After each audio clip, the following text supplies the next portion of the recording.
7%인 32,000명 정도가 이제 100억 원에서 300억 원 미만의 고자산가, 마지막으로 이제 1.9%인 9,000명이 300억 원 이상 보유한 초고자산가로 분류하고 있습니다.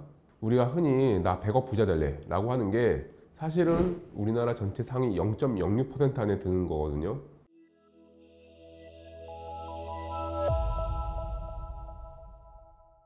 안녕하세요. 패스메이트 김태용 변호사입니다. 여러분은 우리나라에서 어느 정도의 수입과 자산이 있어야 부자라고 생각하시나요? 부자들은 어디에 어떻게 투자하면서 자산을 늘려왔을까요? 이번 영상은 KB금융그룹에서 작년 12월에 발간한 2023년 한국 부자 보고서의 주요 내용과 시사점을 공유해 드리고자 합니다. 참고로 본 보고서는 한국 부자 기준을 금융자산 10억 원 이상, 거주주택 포함해서 부동산 자산 10억 원 이상을 보유한 20세 이상 개인으로 정했습니다. 우리나라에서 부자의 기준인 금융자산 10억 원, 부동산 10억 원, 이것만 있어도 이제 상위 0.1% 이내에 든다는 사실 알고 계셨어요? 작년 우리나라 부자는 45만 6천 명 정도로 전체 인구 약 5,175만 명 중에서 상위 0.89%에 해당된다고 해요. 0.89%의 이제 부자들을 조금 더 세분화해 보면 초고자산가, 고자산가, 자산가로 이제 분류할 수 있는데요.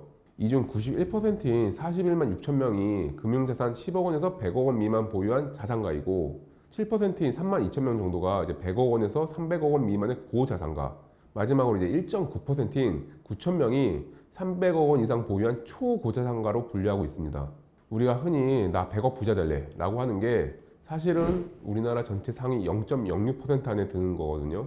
그리고 그 100억이라는 값이 실제 부자들끼리 본인들이 생각하는 부자의 기준인 것도 맞고요.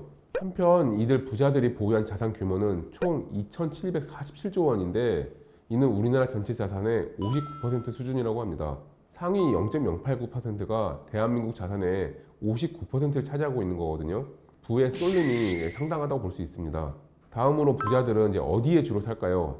예상하신 대로 서울이 20만 7천 명으로 전체 약 50%로 압도적으로 많고, 그 다음이 경기도, 부산, 대구, 인천 순으로 많다고 합니다. 지역별 부자들이 보유한 금융자산 비중을 부자의 수로 나눈 수치를 부집중도 지수라고 하는데요. 쉽게 말해 이제 부집중도 지수가 높을수록 부가 몰린다고 이해하시면 됩니다. 이 관점에서 서울, 경기, 울산은 전년 대비 상승을 했고, 강원, 광주, 부산은 전년 대비 하락했다고 합니다. 요인은 다양하겠지만 서울과 수도권 중심으로 최근 집값이 상승한 게 어찌 보면 당연한 것 같습니다. 그리고 좀 더 세부적으로 들여다보면 최근 성동구가 새로운 부촌으로 등장했는데요. 특히 성수동에 팝업 스토어가 흥하고 여러 핫플레이스와 대기업들이 계속해서 몰리는 것을 보면 분명 뜨고 있는 핫한 동네인 것은 맞습니다. 이어서 부자가 보유한 자산 유형별 비중을 살펴보면 예금 적금과 채권이 전년 대비 증가하였고, 또한 예술품과 회원권의 비중이 크게 올랐다고 해요. 불확실성을 피해 예금과 투자 가치가 높아지고 있는 예술품 등의 실물 자산을 늘리고 있는 것으로 보여지는데요. 그리고 골프나 호텔 회원권 또한 부자들의 필수품이라고 불릴 정도로 없어서 못 구할 상황이라고 하니 한편으로는 정말 다른 세상의 일인 것 같기도 합니다. 그럼 이들 부자들의 미래 투자 전략은 어떨까요? 한국 부자는 1년 이내 단기에 고수익이 기대되는 예상 투자처로는 주식, 거주용 주택, 금, 보석, 거주용 외 주택 등을 꼽았다고 해요. 그리고 향후 3년 정도 중장기적으로 높은 수익률을 기대할 수 있는 주요 유망처로도 단기 유망 투자처와 동일하게 거주용 주택, 주식, 거주용 외 주택, 금, 보석 등을 꼽았습니다. 주식, 금, 보석은 지난 2022년도 조사에서 상대적으로 후순위에 있었는데, 금리 인상과 우크라이나 러시아 전쟁, 인플레이션 등 국제 정세 및 경제 상황이 불확실하게 변하면서 자산 가치 하락의 위험이 있는 부동산보다는 안정적인 금, 보석이나 개별 종목을 선택하여 투자 가능한 주식 등을 선호하는 현상이 심화된 것으로 해석됩니다.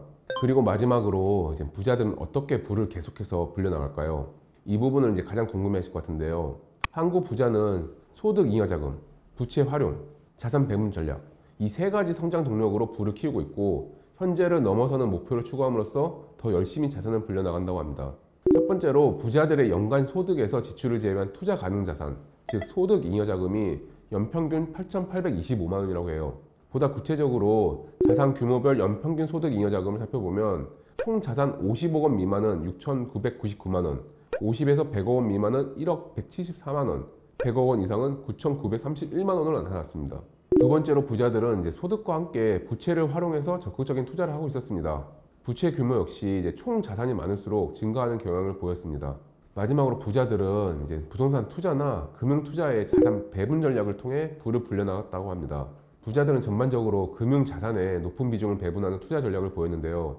연간 소득 잉여 자금 대비 금융 자산 배율은 35배로 거주용 부동산 배율 23배, 부동산 투자 자산 배율 19배에 비해서 높았습니다. 거주용 주택을 제외하고 금융 투자가 부동산 투자보다 높은 비중을 차지했는데, 다만 이제 총 자산이 증가할수록 투자의 규모도 커지면서 단일 자산 규모가 큰 부동산 투자 비중이 이제 늘어나는 것을 확인할 수도 있었습니다. 이번 컨텐츠에서는 이제 한국의 부자들에 대해서 알아봤는데요. 여전히 계층 간의 사단이 존재하지만 소위 금수저 외에 자수성가형 부자도 분명히 존재하고 그 비율도 적지 않습니다. 근로소득이나 사업소득으로 부자가 된 부자를 이제 자수성가형 부자라고 하는데, 2011년 전체 부자의 32.3%에서 2023년 42.3%로 증가했다고 합니다. 자수성가형 부자는 종잣돈으로 42세까지 평균 7억 원을 생각했다고 하니까요. 저도 더 열심히 하고 구독자분들께서도 더 열심히 해서 많은 분들이 자수성가형 부자가 됐으면 좋겠습니다. 감사합니다.